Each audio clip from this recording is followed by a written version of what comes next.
Hello everyone, this is your 5 and welcome to the Cobra Central Toy Review.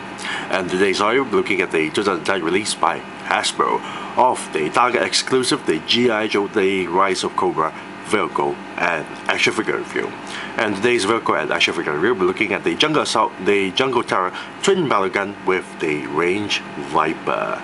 Now, I got this straight from eBay and this cost me around 70 ringgit there, which is around that kind of pricing if it's actually arrived in Malaysia, considering that if it ever arrived at all, because for this wave itself, the Jungle Terror twin battle gun with the Range Viper vehicle pack never exists in Malaysia at all, so I have to resort on getting this straight from eBay. Now for this wave itself is actually starting to go towards to the pursuit of Cobra as shown at the side here. Now, let's take a look at the front part packaging itself. The top section there, we have a nice little G.I. Joe logo with the Rise of Cobra. Top section here showcase the small little write-up of what G.I. Joe is really about and who they're up against, which is Cobra. Now, here we have a nice little artwork of the Jungle Terror twin battle gun, and the Range Viper is actually manning it, firing the twin battle guns itself on the skies. And here we have at the background two Cobra gunships, and next to it is the Cobra Fortress, very nicely done. As you can see, the bullet casing is spouting out of the gun itself, very nicely done with the artwork.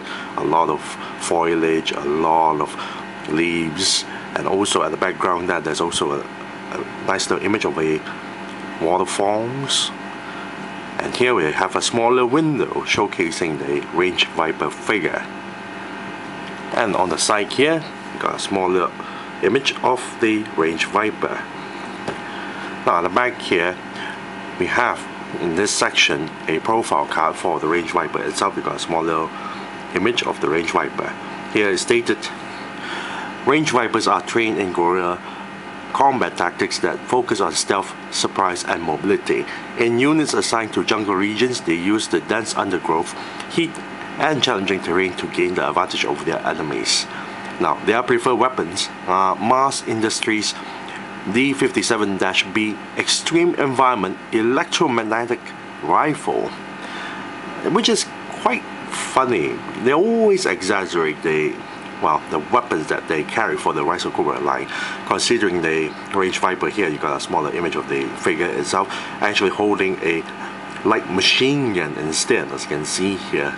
Nothing that resembles whatever the techno-babble weapon they mentioned in the profile card. And the top section there stated a smaller write-up. A Range Viper races to a Jungle Terror twin battle gun that's concealed in the thick foliage outside the Cobra Fortress.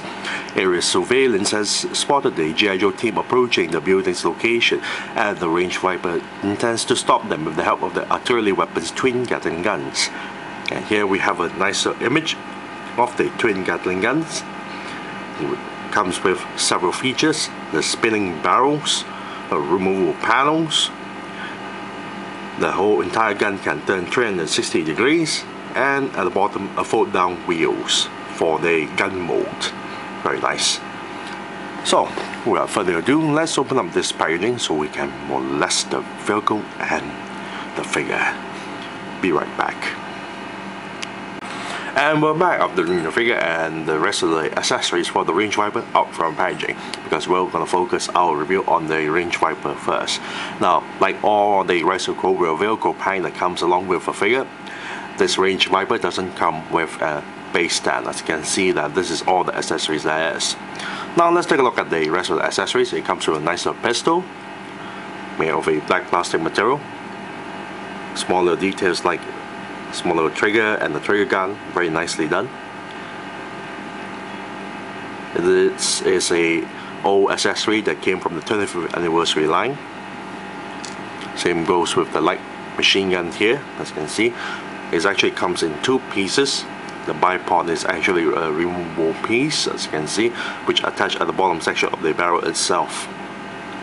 Now the entire light machine gun is not painted, it's just pure black plastic material, but has quite a number of details there. As you can see, You got scope on the top, barrel, handle at the bottom, got small little trigger here, stock at the back. Now at the side, on the other side of the light machine gun, you can see a smaller insert hole here. This is to place the belt feet.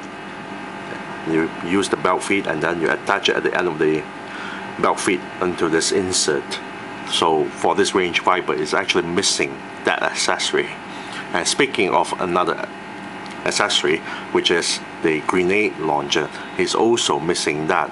The original range viper that is released in the 7-pack called the Defense of the Cobra Island for the 25th anniversary G.I. Joe 7-pack there. It comes with the grenade launcher, and for this range viper, he's missing the grenade launcher, which is kind of a sad thing there. However, it does come with the same accessories as, well, being packed in the 7-pack. Comes with a nice little holster with the belt itself, belt feet. And the entire thing here is made of a grey plastic material. You can call it as a semi-new accessory, since it's not being used with, well, any other figures, and it's only meant for the range viper. And the only other range viper available is the 25th anniversary version. Now, the small little grenade or flashbang has been painted in silver, and each of the individual bullets has been painted in bronze. There's a little bit of bleeding here, as you can see, but it's still alright. You can place the holster like so. And there's no buttons anywhere, but it's quite easy to slip it through. Later I'll show you all how. Next we have his helmet. As you can see, the entire thing is made of a black soft plastic material, which you can quite easily squeeze. And this green stripe here, and the face mask is painted in a metallic green paint job. Very nicely done. And the face mask is actually quite nicely done with the details. You can actually see the row of teeth there, and even the nostril. Very nice. Now let's take a look at the figure's paint job. Majority of the figure's colors is not painted at all, it's just pure plastic color. The grey, the dark grey there, and the black, and the belt there is all plastic colors. The only parts that's painted is the flesh tone skin there, which is painted in dark brown. So our range viper here is actually an African American male. Very nice. Now the eyebrows is painted, the eyes here, especially on the pupils, are painted. Very nicely done with the paint job. The shoulder pads here, as you can see, is painted in very dull green, similar colors as the belt itself, but not very consistent with the colors. As you can see, the shoulder pads is actually painted in a more metallic green, so does the wrist guard here.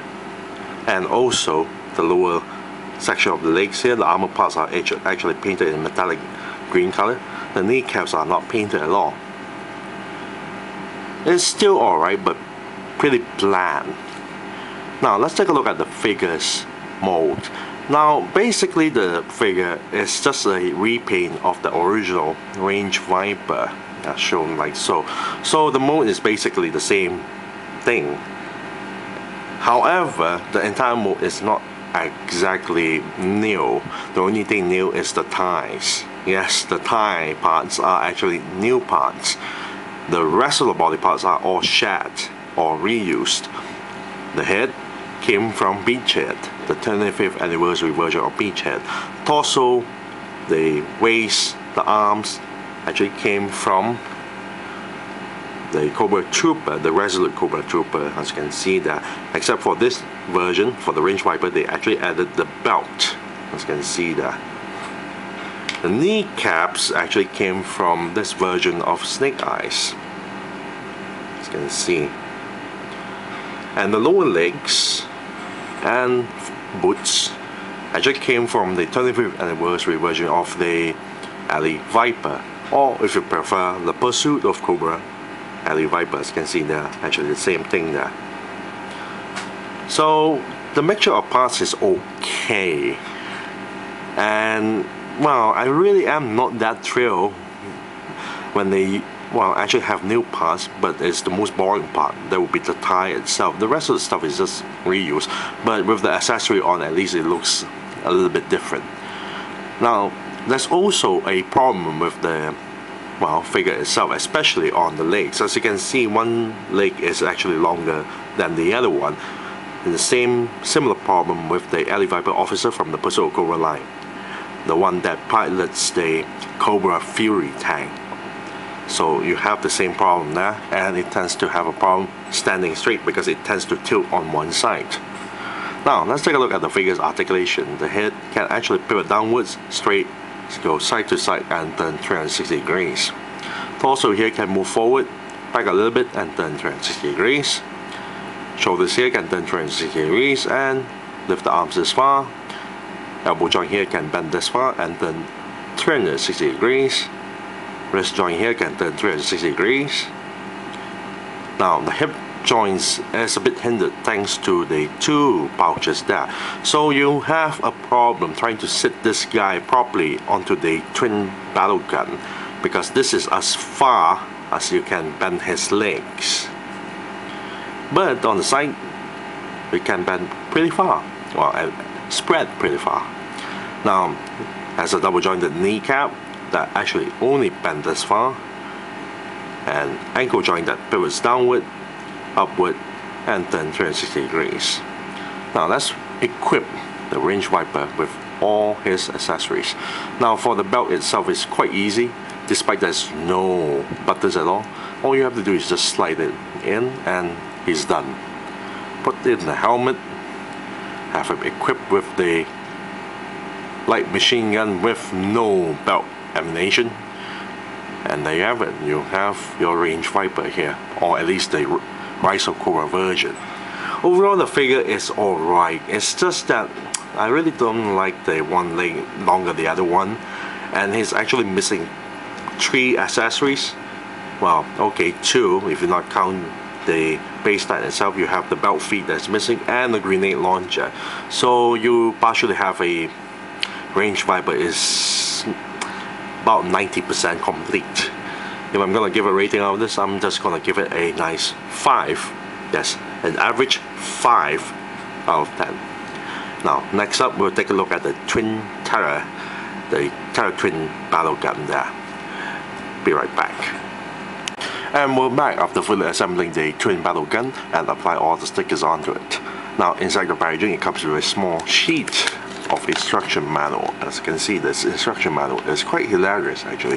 First panel here showcases that you're supposed to attach these 2 wheels onto the bottom platform of the twin battle gun. However, the moment you remove everything out from the packaging itself, the 2 wheels is already pre-assembled.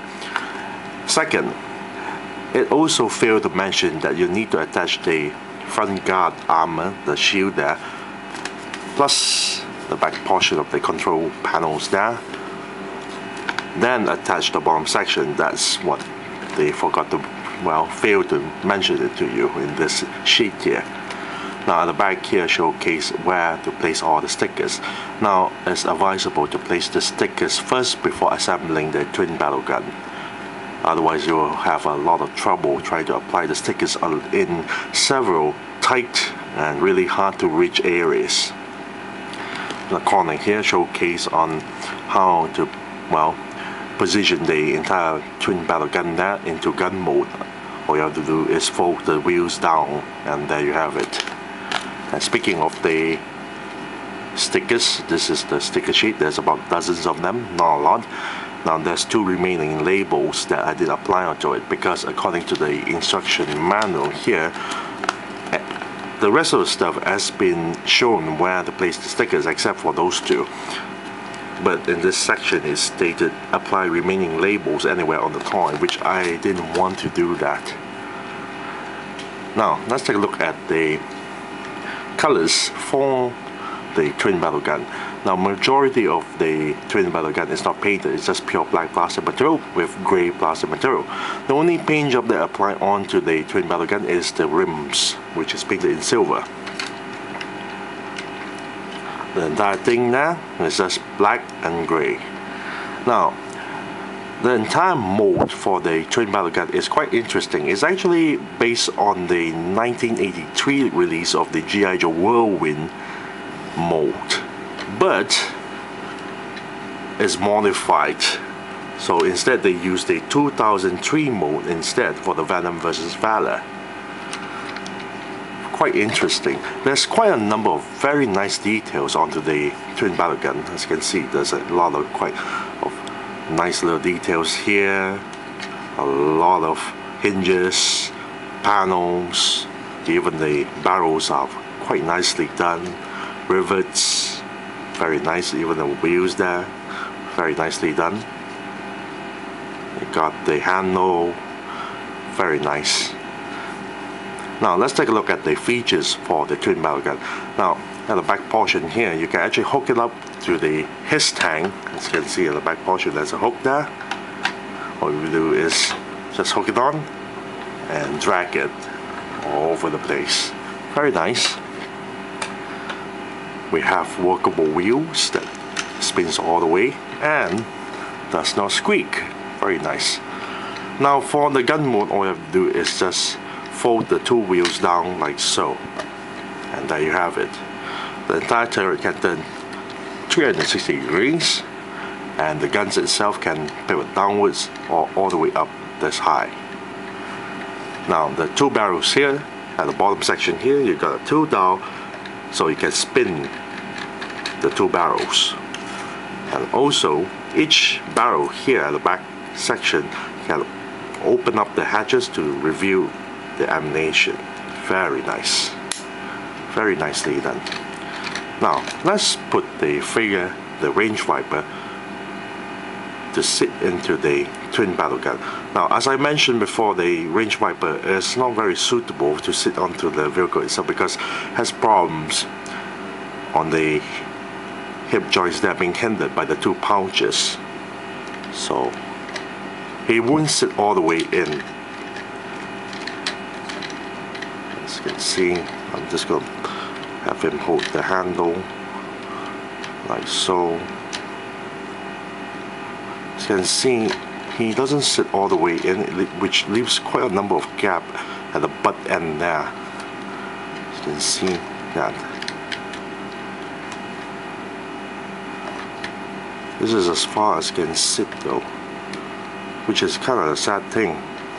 For other figures with no hindrance to the hip joints there, they can sit at their seating here quite nicely done. But for the range viper, it's not very well suited, so you have to really adjust around with the legs there to have him sit properly.